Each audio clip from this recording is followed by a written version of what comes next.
मासूम बज़िया।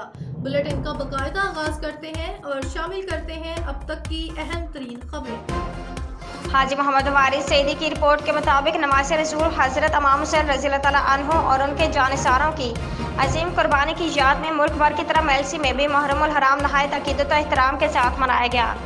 यौम आशूरा की मुनासबत से मेलसी में जुलूस बुखारी मंजिल आस्ताना तारिक शाह कायदे आज़म रोड और फिदा से बरामद हुआ। मेलसी में मरकजी जुलूस बुखारी मंजिल और आस्ताना तारिक शाह से बरामद हुआ।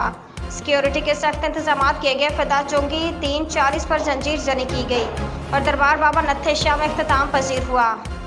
दूसरी तरफ अंजुमन हुसैनिया की जानिब से कायदे आज़म से बरामद हुआ, जो कायदे आज़म रोड थाना बाजार में इख्तिताम पजीर हुआ। सुन्नियों का ताज़िया फिदा चुंगी से बरामद हुआ, जो फिदा बाजार सर्कल रोड मछली बाजार कायदे आज़म रोड थाना बाजार और दरबार बाबा नत्थे शाह इख्तिताम पजीर हुआ। फिदा से बरामद होने वाला जुलूस मकामी कब्रिस्तान इख्तिताम पजीर हुआ। जुलूस के दौरान जगह जगह सबील लगाई गई, जाकर अहले बैत शहादत इमाम हुसैन और वाक़या करबला की याद ताज़ा करते रहे।